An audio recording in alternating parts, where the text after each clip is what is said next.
جمال الوجود بذكر الإله وتصفو الحياة بنور هدى.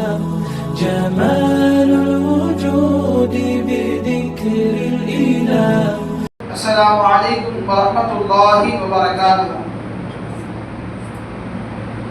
கண்ணியமிக்க அல்லாஹ்வின் நல்லடியார்களே, அல்லாஹ் ஜல்ல ஷானஹு தஆலாவுடைய மாபெரும் கிருபையால் நாம் முஃமினாக படைக்கப்பட்டு முஸ்லிமாக வாழ்ந்து கொண்டிருக்கின்றோம். பெருமானார் ஸல்லல்லாஹு அலைஹி வஸல்லம் அவர்களின் உம்மத்தில் ஒரு நபராக அல்லாஹ் நம்மை ஆக்கி மென்மேலும் நம் மீது கிருபைகளை செய்திருக்கின்றார். அல்ஹம்துலில்லாஹ்.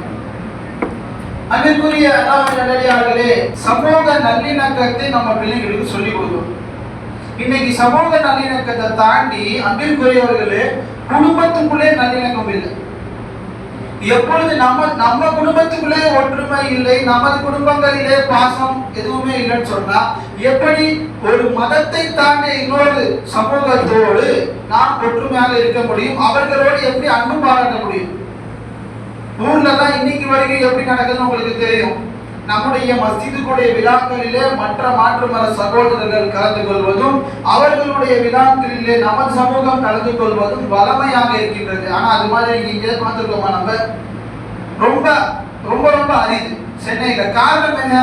இங்கே இந்த சமய நல்லிணக்கம் மற்ற மத சகோதரர்களோடு நாமும் இங்கே தமிழகத்தில் தமிழராக இருக்க வேண்டும் என்கின்ற சிந்தனை நாளுக்கு நாள் குறைஞ்சிக்கிட்டே வருது. இதனால என்ன ஆகும்? இந்த சினிமா சைத்தான்கள் ஒரு பக்கம் நாளுக்கு நாள் நம்மளை பத்தி ஏதாச்சும் ஒரு செய்தியை கொண்டு போய் போட்டுக்கிட்டே இருக்குது. அப்போ எந்தெந்த ரீஜன்ல, குறிப்பாக தமிழகத்துல எந்தெந்த ஏரியாக்களில் எல்லாம் இஸ்லாமிய சமூகமும் பிரமக சமூகமும் ஒற்றுமையாக இருக்கின்றார்களோ அங்கே இது போன்ற திரைப்படத்தினுடைய காட்சிகள் பிற சமயங்களை பாதிப்பது கிடையாது. ஆனா எந்த இடத்துல எல்லாம் இஸ்லாமியர்களுக்கும் பிற சமயத்தவர்களுக்கும் ஒற்றுமை இல்லையோ, அவர்களுக்கு மத்திய ஒரு புரிதலும் இணக்கமும் இல்லையோ, அங்கே இது போன்ற காட்சிகள் இஸ்லாமியர்களின் மீது ஒருவித வெறுப்புணர்வை ஏற்படுத்துகிறது இல்லையா? அப்போ நாமும் சரி, நமது பிள்ளைகளுக்கும் சரி, பிறமத சகோதரர்களோடு நம்ம தமிழகத்துல ஒற்றுமையாக இருக்க வேண்டும், அவர்களிடத்திலே அன்பு பாராட்ட வேண்டும், அவர்களோடும் இணக்கமாக இருக்க வேண்டும் என்பதை சொல்லித்தரணும். அதற்கு முதலில் நமது பிள்ளைகள் நம்முடைய உறவுகளோடு ஒன்றா இருக்கும். இன்னைக்கு எத்தனை பேர் அப்படி இருக்கிறாங்க சொல்லுங்க. அன்பிற்குரியவர்களே, இன்னைக்கு நம்ம பிள்ளைகள் கிட்ட என்ன ஒரு வியாதி வந்துருச்சுன்னு சொன்னா, சொந்தக்காரங்களே வர வேணான்ற வீட்டுக்கு வந்து, இப்போ நம்ம சின்ன வயசுல எல்லாம் பெருநாளுக்கு ஒரு 10 நாள் நம்ம போய் ஊர் தங்குவோம். நம்ம வீட்டுல வந்து 10 நாள் ஒரு வாரம் தங்குவாங்க. யாராவது சொல்லுங்க பாப்போம், இன்னைக்கு 10 நாள் ஒரு வாரம் வந்து உங்களுடைய அண்ணன் தம்பி பிள்ளைகள், உங்களுடைய அக்கா தங்கச்சி பிள்ளைகள் உங்க வீட்டுல இருந்துட்டு போனாங்க. முதல்ல வர்றது இல்லை. அப்படி வந்தாலும் அந்த பகல்ல இருந்து இரவுக்குள்ள இருந்துட்டு கிளம்பி போயிடும். இப்ப என்ன ஆச்சு? நம்ம பிள்ளைகள் ஒவ்வொருத்தரும், அந்த பிள்ளைகளும் அப்படிதான், நம்ம பிள்ளைகள் அப்படிதான், வீட்டிற்கு சொந்தக்காரங்க வர்றதையே விரும்ப மாட்டேங்கிறாங்க, தனிமையை விரும்புகிறார்கள். ஏன் காரணம் என்ன என்று ஆராய்ச்சி செய்தால் அதற்கு விடையாக வந்திருப்பது இந்த மொபைல் போன். மொபைல் போனிலே கேமிங் மூலமாக விளையாடி நம்ம பிள்ளை அந்த போனோட அட்டாச் ஆயிடும். எப்படி உறவுகளை பார்த்து நம்ம பேசி பழகி ஒரு காலத்துல சிரிச்சோமோ, இன்னைக்கு போனை பார்த்து சிரிச்சுக்கிட்டே இருக்கான். எத்தனை மாதிரி பார்த்துருக்கோம். ரோட்ல போயிட்டே இருப்பான், திடீர்னு கக்கா புக்கான்னுவான். என்னடா செய்வனுக்குன்னு பார்த்தா காலையில ஏதாவது மாட்டியாவது கேட்டுட்டு இருப்பான், அதனால சிரிச்சிருப்பான். பாக்குறோமா இல்லையா? பயணங்களில ரோடுகளை நம்ம பார்க்கிறோம். அப்ப என்ன ஆயிடுச்சு? நம்ம சமூகம் ஒருவருக்கு ஒருவர், மனிதர்கள் ஒருவருக்கு உரையாடி கொண்டு, அன்பை பரிமாறிக்கொண்டு, நகைச்சுவையை பரிமாறிக்கொண்டு சிரித்து கொண்டிருந்தனா இன்னைக்கு தனிமையில உட்கார்ந்து சிரிச்சுக்கிட்டு இருக்கிறோம். தனிமையில உட்கார்ந்து அழுகிறோம், போனை பார்த்து அழுகிறோம். வீட்டுல அம்மா அத்தா அழுகும் போது யாரும் அழுகுறது? தன்னுடைய உடன் பிறந்த சகோதரிகளுக்கும் குடும்பத்துல உள்ளவங்களுக்கு ஒரு கஷ்டம்னா அழுவ வருது இல்லை. ஆனா போன்ல வர காட்சியை பார்த்து அழுகிறோம். என்ன பிரயோஜனம்? அப்ப இந்த டச் போன் வந்ததுல இருந்து என்ன நடந்தது? டச்சோடு இருந்த நம்முடைய உறவுகளை பிரித்து விட்டு டச்சிலே இல்லாத உறவுகளோடு டச் செய்வதுதான் இந்த டச் போனுடைய சாதனை. நம்மளை நெருங்கிய உறவுகளுக்குள்ள குழந்தையெல்லாம் எடுத்துட்டு சம்பந்தமே இல்லாம எங்கேயோ ஒருத்தவங்க இவங்க சாட் பண்ணுவோம். அப்போ உறவுகளுடைய பேருதல், உறவுகளுடைய மரியாதை, உறவுகளுக்கு உண்டான அந்த உபசரிப்புகள் எல்லாம் இன்னைக்கு நம்ம சமூகத்துல நாளுக்கு நாள் குறைஞ்சிக்கிட்டே வருது. இப்போ நம்மளே இப்படி இருக்குன்னு சொன்னா நம்முடைய அடுத்த தலைமுறை எப்படி இருப்பான்? அப்போ நம்ம இதை சொல்லி வளர்க்கணும். சொந்தக்காரங்கள் முதல்ல இன்னைக்கு எத்தனை பிள்ளைங்க வந்து சொந்தக்காரங்க யாரு தெரிஞ்சு வச்சிருக்கிறாங்க அதை சொல்லுங்க. நம்ம சொல்லி கொடுக்கறதே இல்லையே, யாரை பார்த்தாலும் அங்கிள் ஆண்டியோட முடிச்சிருது இல்லையா? இது சச்சா, இது மாமு, இது மச்சி, இது மாமா, இது பெரியத்தா அப்படின்ட்டு உறவுகளை கூட சொல்லி கொடுக்கறது இல்லையா? இன்னைக்கு நம்ம வயசுல கம்மியா இருந்தா அண்ணா அக்கா, வயசுல பெரியவங்களா இருந்தா அங்கிள் ஆண்டி, இன்னும் கொஞ்சம் இதுவா இருந்தா தாத்தா தாத்தா பாட்டி. உறவுகளே தெரியாத சமூகங்களாக நாம் உருவாக்கி கொண்டிருக்கின்றோம். அது அன்பிற்குரியவர்களே, உறவுகளை பேண வேண்டும். அடிக்கடி நான் சொல்லக்கூடிய ஹதீஸ் பெருமானார் ஸல்லல்லாஹு அலைஹி வஸல்லம் சொல்லியிருக்கிறாங்களா இல்லையா? நாம் இந்த உலகத்தில் வாழக்கூடிய ஒவ்வொரு மனிதர்களுடைய ஆசையும் என்னவாக இருக்கும்? நீண்ட ஆயுளும் நிறைவான ரிஸ்கும். நீண்ட ஆயுளும் நிறைவான ரிஸ்கும், நல்ல சொத்து சுகம் இருக்கணும். அதை சந்தோஷமாக அனுபவிப்பதற்கு நீண்ட ஆயுள் வேண்டும். இது ஒவ்வொரு மனிதனுடைய ஆசை, மூமியுடைய ஆசை மட்டும் இல்லை. அப்ப பெருமானார் ஸல்லல்லாஹு அலைஹி வஸல்லம் என்ன சொல்லி தராங்க? உனக்கு நீண்ட ஆயுளும் நிறைவான ரிஸ்கும் வேண்டுமா? மன் அராத அய்யுப்ஸத லஹு ஃபீ ரிஸ்கி வ யுன்ஸா லஹு ஃபீ அஸ்ரிஹி ஃபல்யஸில் ரஹிமஹு. அவன் தன்னுடைய உறவினர்களோடு சேர்ந்து வாழட்டும். 5 வேளை தொழுகிறதுனால நமக்கு ரிஸ்க் நீட்டிக்கப்படுறதில்லை.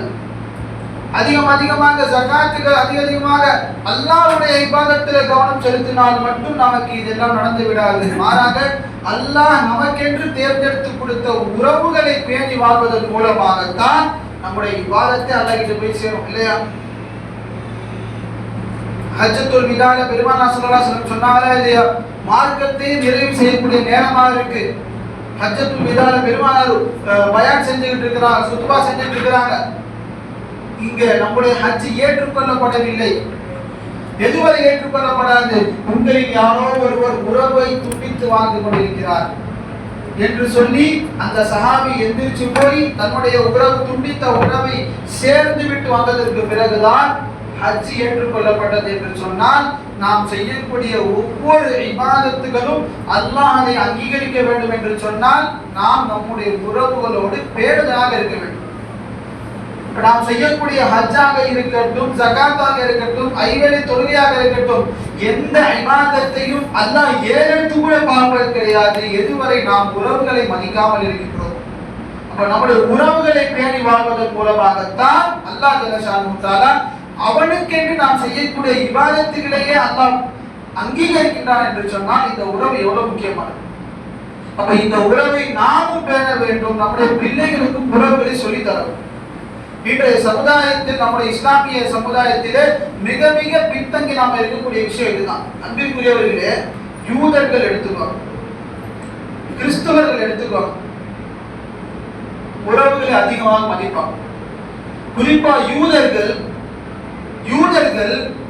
ஒரு தன்னுடைய சொந்தத்தில் இருக்கக்கூடிய ஒருத்தர் கீழே விட மாட்டாங்க. இன்னைக்கு உலகத்துல அந்த சாத்தானிய சக்தி இந்த அளவுக்கு ஆதிக்கம் செலுத்தக்கூடியவர்களாக இவ்வளவு சக்சஸ்ஃபுல்லாக இருக்கிறாங்கன்னு சொன்னா, அவர்கள் உறவுகளை அப்படி பண்ணுவாங்க. தன்னுடைய சொந்தத்துல ஒருத்தனையும் அவனுடைய பிசினஸ்ல நல்லா போலையா உடனே 4 பேர் சேர்ந்து கை தூக்கி அவனுக்கு கொண்டு. இன்னைக்கு நம்ம எப்படி இருக்கோம்? அண்ணன் 4 வீடு கட்டியிருப்பாரு, தம்பி இன்னமும் 4000 வாடகையில் இருப்பாரு. தம்பி வீட்டுக்கு கூட போய் பார்க்காத அண்ணன் வீட்டுக்கு பார்க்காத தம்பி, இப்படியாக நம்முடைய உறவுகள் இருக்கு. ஆனா அசத்தியத்தில் இருக்கக்கூடிய யூதர்கள் உலகத்தையும் ஆள வேண்டும். அவங்கள தவிர அவனோட நோக்கம் என்ன? யூதர்கள் வாழணும், மற்ற யாரும் வாழக்கூடாது. ஆனா அவனுடைய சிந்தனை எப்படி இருக்கு? தன்னுடைய உறவுகளை ஒருபோதும் உதாசீனப்படுத்தி விடக்கூடாது. யூதர்கள் நமக்கு கொடுக்கக்கூடிய பாடம் பழைய வரலாறுலாம் உங்களுக்கு தெரியும் நினைக்கிறேன். இந்த யூதர்களுடைய சங்கிலி தொடர்களை நீங்க பார்த்துட்டு போனீங்கன்னா தெரியும். மேல ராக்கி ஃபெல்லர்ஸ், ராக்சைல்ட், இவங்கெல்லாம் தான் இதோடைய தலைமையா இருப்பாங்க. இவங்களுடைய தலைமை அன்னைக்கு 250 வருஷத்துக்கு முன்னாடி உறவுகளை நீங்க விட்டுறாதீங்க, உங்களுக்குள்ள ஒருவருக்கு இன்னொருவர் ஒரு நாள் அடிச்சுக்க கூடாது. பதிவு இருக்கு, இன்னும் இருக்கு அந்த பதிவு. சொல்றான் அந்த தலைவர் சொல்றாரு, யாரும் உங்களுக்கு ஒருத்தருக்குள்ள இன்னொருத்தர் அடிச்சுக்க கூடாது. நீங்க போய் இந்தந்த நாடுகளில ஒருத்தர் மணில இறங்கணும், ஒருத்தர் பேங்க் வைக்கணும், இது மாதிரி பணம் தான் இந்த உலகத்துல எல்லாம் செய்யும். அந்த பணம் உங்களுடைய நம்ம குடும்பத்துக்குள்ள மட்டும்தான் இருக்கணும் என்று அவர் சொன்ன அந்த உபதேசத்தை 200 வருஷமா கடைபிடிச்சு இன்னைக்கு உலகத்துல 1% கூட இல்லாத யூதர்கள் உலகத்தையே ஆளக்கூடியவர்களாக இருக்கிறார்கள் என்று சொன்னால் அவர்களுடைய குடும்பங்களில் உள்ள ஒற்றுமை, அவர்களுடைய உறவை பேணுதல் தான் என்று சொன்னால், சத்தியத்தில் இருக்கக்கூடிய நாம் இன்னைக்கு உலகத்திலே 4 நபரில் ஒருத்தராக இருக்கக்கூடிய நாம், 800 கோடியில 200 கோடிக்கு மேல இருக்கக்கூடிய நாம் இன்னைக்கு சிறுபான்மை சமூகமாகவும், அதே சமயத்தில் எவனாலும் இஸ்லாமியர்களை அடிக்கலாம் என்று சொல்லப்படக்கூடிய நிலையில் இருக்கின்றோம் என்று சொன்னால், இதற்கு முதல் காரணம் குடும்பத்தில் ஒற்றுமை இல்லை, சமூகத்தில் ஒற்றுமை இல்லை. ஏன் இஸ்லாமியர்களுக்கு மத்தியில் ஒற்றுமை இல்லை? இது எங்கிருந்து ஆரம்பிக்குது? நம்மளுடைய குடும்பத்துல தான் ஆரம்பிக்குது. ஒரு வீட்டுல 4 அண்ணன் தம்பிகளுக்கு மத்தியில ஒற்றுமை இல்லை என்று சொன்னால் அது ஒரு குடும்பத்தில் ஒற்றுமை இல்லாததாக மாறுகின்றது. ஒரு குடும்பத்தில் ஒற்றுமை இல்லாதது ஒரு சமூகத்தில் மாறுகின்றது, அது ஒரு நாடாக மாறுகின்றது. இப்படிதான் ஒற்றுமை இன்மையாக இன்றைய இஸ்லாமிய சமூகம் போய்கொண்டிருக்கின்றது. அந்த முஸ்லிம்களே, முதலில் நாம் செய்ய வேண்டிய கடமை என்ன? நம்மளால எழுதி வாங்க அப்படின்னு சொல்லிட்டு இங்க இருக்கக்கூடிய எல்லாரையும் ஒன்று சேர்த்துட முடியுமா? அப்போ ஒவ்வொருவரும் இந்த எண்ணம் இருக்கணும், நான் என்னுடைய குடும்பத்தில் இருக்கக்கூடிய எல்லாரையும் அனுசரிச்சு போவேன், அவர்களோடு ஒற்றுமையாக இருப்பேன் என்று நம்மில் ஒவ்வொருவரும் அவர் குடும்பத்தை அவர் பாதுகாத்தால், அவர் குடும்பத்தை அவர் பராமரித்தால், இந்த எண்ணம் எல்லா மூமின்களுக்கும் இருந்தால் ஒற்றுமை தானா வரும்போது அப்படிதானே? ஒற்றுமை தானாக வந்துவிடும். அப்போ இதற்கான முயற்சி நாம் செய்ய வேண்டும். இன்ஷாஅல்லாஹ் செய்வோமா? எந்த காரணத்தை கொண்டும் உறவுகளை நாம் உதாசீனப்படுத்திடக் கூடாது. உறவை உதாசீனப்படுத்துவது அல்லாஹ் ரசூலை உதாசீனப்படுத்துவது. காரணம் என்ன தெரியுமா? மூமின்களே, இன்னைக்கு ஒரு நண்பனை நாம் தேர்ந்தெடுக்கிறோம். பள்ளிக்கூடத்திலே இவன் எனக்கு நண்பன் என்று நாம் தேர்ந்தெடுக்கின்றோம். அதே மாதிரி கல்லூரி காலத்திலே நமக்கு நண்பன் யார் என்று நாம் தேர்ந்தெடுக்கின்றோம். ஒரு வேலை அலுவலகத்திற்கு சென்றதற்கு பிறகு இந்த ஸ்டாஃப் கூட நம்ம தொடர்பில் இருக்கிறோம். ஆனால் நமக்கு மாமனாக, மச்சானாக, பெரியத்தாவாக, சித்தப்பாவாக, மாமியாக, இப்படி உறவுகள் என்பது நாம் தேர்ந்தெடுக்கவில்லை. நாம் ரூஹுகளாக இருக்கும்போது அல்லாஹ் தஆலா தேர்ந்தெடுத்தார். நம்ம அல்லாஹ் தஆலா இந்த உலகத்தில் அனுப்புவதற்கு முன்னாடியே இந்த மனிதனுக்கு இவர்கள் தாய் தந்தை, இந்த தாய் தந்தை கூட பிறந்தவங்க இவங்க, இவருக்கு இவன் தான் சின்னம்மா, இவர்கள் தான் பெரியம்மா பெரியத்தா என்று நமது உறவுகளை நிர்ணயித்தவர், நமது உறவுகளை முடிவு செய்தவர் அல்லாஹ் தஆலா. அப்போ அதை அவர்களை நாம் உதாசீனப்படுத்தினால் நாம் அல்லாஹ் நமக்கு தேர்ந்தெடுத்த உறவை உதாசீனப்படுத்துவது. ஆகையால் உறவுகளோடு அதிகமாக நாம் பேணி வாழ வேண்டும். எந்த அளவுக்கு நம்மளால் முஹப்பத்தை வெளிப்படுத்த முடியுமோ அந்த அளவுக்கு நம்ம முஹப்பத்தை வெளிப்படுத்தணும். எந்த அளவுக்கு? பெருமானார் ஸல்லல்லாஹு அலைஹி வஸல்லம் ஒரு சஹாபி கேட்கிறாங்க, யா ரசூலல்லாஹ், நான் இஸ்லாத்துக்கு வந்துட்டேன், என்னுடைய தாய் தந்தை என்னுடைய பெற்றோர்கள் குஃப்ர்ல இருக்கிறாங்க, நான் அவர்களோடு சேர்ந்து இருக்கட்டுமா இருக்க வேண்டாமா? அல்லாஹ் ரசூலுக்கு மாறு செய்யக்கூடிய எந்த விஷயத்திலும் நீ அவரோடு சேர்ந்து இருக்க வேண்டிய அவசியம் இல்லை. ஆனால் அவர்களுக்கு நீ செய்ய வேண்டிய எல்லா கடமைகளையும் செய்ய வேண்டும் என்று பெருமானார் சொன்னார். காஃபிர். ஆனா பெற்றோர் என்றால் அவர்களுக்கான முழு பணிவிடையும் செய்வது ஒரு மீது கடமை என்று சொன்னார்கள் என்று சொன்னால் மூமின்கள். அப்போ நாம் நம்மோடு பிறந்த சகோதர சகோதரிகளுக்கு நமக்கென்று சில கடமைகள் இருக்கு. நம்முடைய பெற்றோரோடு தந்தையோடு பிறந்தவர்கள், நம்முடைய தாயோடு பிறந்தவர்களுக்கு என்று நமக்கு என்று சில கடமைகள் இருக்கு. எத்தனை பேர் சொல்லுங்க பார்ப்போம். நம்முடைய தாயோடு பிறந்த சகோதரர்களுக்கு, நம்முடைய தாய் மாமா அவங்களுக்கு போன் போட்டு நேரில் போய் பார்க்க வேணாம், நேரில் போய் வீடியோ போய் பார்க்க வேணாம், போன்ல பேசி நல்லா இருக்கீங்களா மாமா, உடம்புலாம் பத்திரமா இருக்கா, பிள்ளைங்க நல்லா இருக்காங்களான்னு ஒரு 4 வார்த்தை எப்ப பேசிருப்பீங்க? உங்களுக்கு நீங்களே உங்க கல்வை கேட்டுக்கோ. இப்ப பேசி நம்முடைய பெரியம்மா இருப்பாங்க, சின்னம்மா இருப்பாங்க, அம்மா கூட பிறந்தவங்க, அத்தா கூட பிறந்த சகோதரர்கள் பெரியத்தா சின்னத்தா இருப்பாங்க. எத்தனை பேர் அவங்களுக்கு போன் போட்டு பேசியிருக்கிறோம். உண்மையில ஒரு காலம் இருந்தது, பெரியவர்களுடைய துவானாலேயே சமூகம் செழிப்பா இருந்தது. ஒண்ணுமே இல்லை, பெரியத்தா வீட்டுக்கோ பெரியம்மா வீட்டுக்கோ போய் ஒரு தலையை காட்டிட்டா அவங்களுக்கு அப்படி ஒரு சந்தோஷம். அந்த பூரிப்பில் அவங்க மன உள்ளத்துல இருந்து இஸ்லாசா ஒரு துவா வருது. இல்ல யாரெல்லாம் என் மயனை வெற்றியாக்கி, யாரெல்லாம் என் மயனை யாருக்கு முன்னாடி தலைமுடிய வச்சிடாது என்று ஒரே ஒரு நொடி அவங்க மனசுல நினைக்கிறாங்க. பார்த்தீங்களா, அந்த துவா அல்லாவுடைய அரிசம். அந்த துவா அல்லாவுடைய அரிசை தரும். அந்த துவாவின் மூலமாக அல்லாஹ் தஆலா சமூகத்தை வெற்றி அடை செய்வார். நம்முடைய வாழ்க்கையில நம்முடைய தேவைகளை அல்லாஹ் தஆலா நாம் எதிர்பாராத நேரத்தில் எதிர்பாராத விதத்தில் அல்லாஹ் ரிஸ்கை கொடுத்து நம்மை கண்ணியப்படுத்துவான் என்பதில் எந்தவித சந்தேகம் இல்லை. அப்போ இது மாதிரியான உறவுகளை பேணக்கூடிய விஷயம் இன்னைக்கு இல்லை. அன்னைக்கு போன் இல்லை, ஆனா நேர்ல போய் சந்திச்சாங்க. இன்னைக்கு போன் இருக்கு, நம்ம நேர்ல போய் சந்திக்க வேண்டிய அவசியமும் இல்லை, ஆனா நம்மளால பேச முடியும். அதாவது நான் ஆரம்பத்திலே சொன்னேன், இந்த டச் போன் என்பது டச்சில் இருந்த உறவுகளை முழுவதுமாக அகற்றிவிட்டு டச்சில் இல்லாத உறவுகளை நம்மோடு இணைத்ததுதான் இந்த டச் போனுடைய சாதனை என்று சொன்னேன். இதுதான் சாத்தியம் இருக்கின்றது. ஏன் இன்னைக்கு வீடியோ காலே வந்துருச்சு, நேரில் போய் பார்த்த மாதிரி நம்மளால பேச முடியும். பேசலாமா? இல்ல. நம்மளை பொறுத்த வரைக்கும் எப்ப போய் பார்க்கணும்? ஒரு கல்யாணம்னா 3 மணி நேரம் தலையை காட்டிட்டு வெளில வரணும். மவுத்தா ஒரு 2.5 மணி நேரம் போய் நின்று வரணும். இதுவும் உறவு பேணுதல். இதுக்காகவா நம்ம அல்லாஹ் இந்த உலகத்துல உறவுகளை நம்ம கொடுத்திருக்கிறான். அப்ப அன்பிற்குரியவர்களே, நாம் அதிகம் உறவுகளை பேண வேண்டும். நம்மால் முடிந்த அளவுக்கு ஏதாச்சும் ஒரு பணி, ஏதாச்சும் ஒரு ஹிக்மத் அவங்களுக்கு. நம்முடைய பெருமானார் ஸல்லல்லாஹு அலைஹி வஸல்லம் அடிக்கடி சொல்லியிருக்கிறாங்க, பெற்றோரை இழந்த குடும்பத்துக்கு, பெற்றோர்களை இழந்த வாலிபராக இருக்கிறார் என்று சொன்னால் அவங்க என்ன செய்யணும்?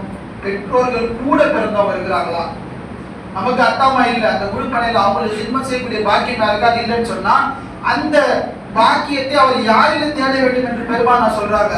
தந்தை கூட பிறந்தவர்கள், பெற்றோர் தாயுடைய கூட பிறந்தவர்களை கண்ணியப்படுத்தணும். அதுவும் இல்லை. இப்ப ஒருத்தவர்களுடைய பெற்றோருக்கு கூட பிறந்தவங்க கூட இல்லை என்று சொன்னால் பெருமானார் சொல்கிறார்கள், உனது தகப்பன் உங்களுடைய பெற்றோர் யாருடன் அதிகமாக பழகினாரோ, அவங்க வாழ்க்கையில் யாருடன் நட்புறவு கொண்டார்களோ அந்த நண்பர்களுடன் நீங்கள் என்ன செய்ய வேண்டும்? இணக்கமாக இருக்க வேண்டும் என்று நமது மார்க்கம் சொல்லி தருகிறது என்று சொன்னால் உண்மையிலே இந்த உறவுகள் என்பது அல்லாஹ் நமக்கு தந்த அன்பளிப்பு. உறவுகள் தான் நமக்கு இன்றைய பொக்கிஷம் என்று சொல்லலாம். அப்போ அந்த உறவுகளை நாம் பேண வேண்டும். குறிப்பாக நமது பிள்ளைகளுக்கு உறவை அதிகமாக சொல்லி தரலாமா? உறவுகளை மதிக்க சொல்லி தரணும். ஒரே நிமிஷத்துல நினைவு வர, வீட்டுக்கு வந்தா முதல்ல ஒரு சலாம் சொல்ல சொல்லி கொடுக்கும். நீங்க நம்ம பிள்ளைங்க போனையே பார்த்துக்கிட்டு யாரு வந்தாலும் யாரு போனாலும் கவனிக்கிறதே கிடையாது. இவ்வளவு பெரிய பிள்ளை இருப்பான், அவனுக்கு எல்லா தன்மையும் இருக்கு. ஒரு குடும்பத்தோட கஷ்டத்தை புரிஞ்சுக்கக்கூடிய தன்மை இருக்கு. உறவுகள் ஒருத்தருடைய ஃபீலிங்ஸை புரிஞ்சுக்க தன்மை இருக்கு.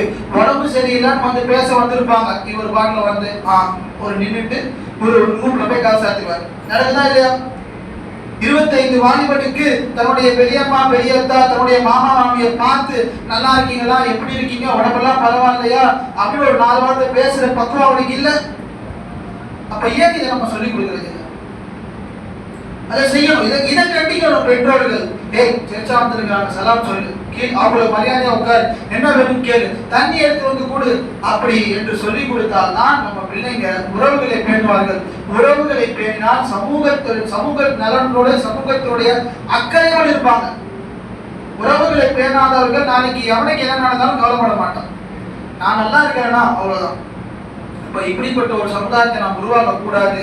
அல்லாஹ் தஆலா பெருமானார் ஸல்லல்லாஹு அலைஹி வஸல்லம் அவர்கள் எந்த உறவுகளை பேண நமக்கு கற்றுக் கொடுத்தார்களோ, உறவுகளோடு எப்படி அன்போடும் பரஸ்பரத்தோடும் இருப்பதற்குரிய வழிமுறை நமக்கு வகுத்து கொடுத்தார்களோ, அந்த பேணுதலான உறவுகளை, அந்த உறவை பேணக்கூடிய நசீபை எல்லாம் அல்லாஹ் சுப்ஹானஹு வ தஆலா எனக்கும் உங்களுக்கும் தந்தல் புரிவானாக என்று துஆ செய்து நிறைவு செய்கின்றேன். ஆமீன். வாஹிரு தஅவானா அல்ஹம்துலில்லாஹி ரப்பில் ஆலமீன். அஸ்ஸலாமு அலைக்கும் வ ரஹ்மத்துல்லாஹி வ பரகாத்துஹு.